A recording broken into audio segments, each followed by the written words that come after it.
One of the best things any church can do is cooperate with local agencies, especially charitable agencies and community agencies. It's necessary. I think it's necessary to gain traction in your community. It's necessary to earn goodwill with the people in your city. It's necessary because that's a great way to invite other people in. It's good leadership, but it's not sufficient. You can't just hope that those community partnerships will either A, grow your church, or B, help all kinds of new people find and discover a new life in Jesus Christ. I mean, it's great, but it's not everything. Let me give you a case in point. A couple of years ago, we began an initiative at our church where every quarter I would give every department of our church $1,000 with which they were meant to go into the community and bless the people of the community. So they're supposed to take that $1,000, invest it in a neighborhood or in a school or in one of their workplaces, and generate at least another $1,000 in order to continually pay it forward. So as an example, a couple years ago, we heard that all the literacy funding for after-school programs had been cut in our city. So I thought, man, we need to do something to cooperate with the local literacy group in order to bolster them, raise support for them, and show them that the church is on their side. So I got together a bunch of the kids that had been affected by the closing down of this program.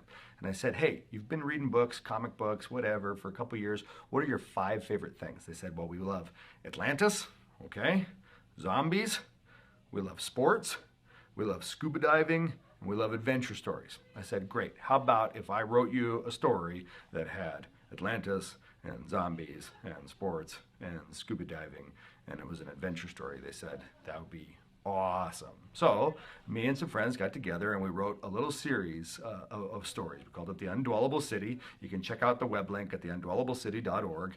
And we went around to different libraries, to different schools, and we not only told this story and read this story, we performed this story, we had artists illustrate this story, and we gave 100% of the proceeds from all the sales of the books and all the live performances to the local charity associated with literacy. So we gave them a ton of money and a ton of attention and a ton of resources and raised their profile in the community. And they in turn, of course, they're very, very appreciative, but they in turn promoted the event, encouraged people to attend the event, to buy the books. Well, here's the thing. The books were a hypothesis. What would happen if a Sunday school teacher went to Atlantis, found out that it was overrun by zombies, and the only weapon he had at his disposal, the only thing he could do to fight an Atlantean zombie apocalypse was to tell the story of Jesus. That was our crazy, goofy, mixed up story. But it was a smash success. Kids loved it.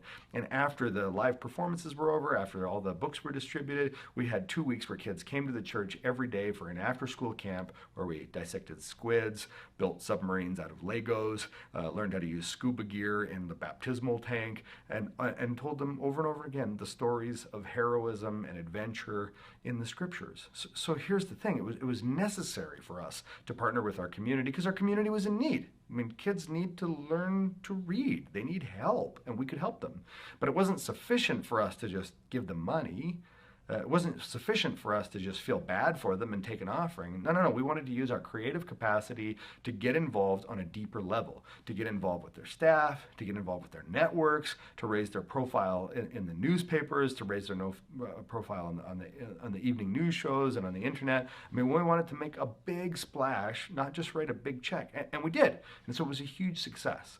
And that's what I think is so often missed by the church, is when we see a need, we go, oh, well, we can raise awareness or we can raise money. We can do all those things, and we should, but maybe we can also have fun. Maybe we can also light a spark in the eyes of a child. Maybe we can also inspire people to take risks. Maybe we can also hang out with some little kids at the church after school and go scuba diving. Those things feel like mission in a way that's risky and innovative and fun and holistic. And I think those are increasingly the kinds of things we want to see in our church.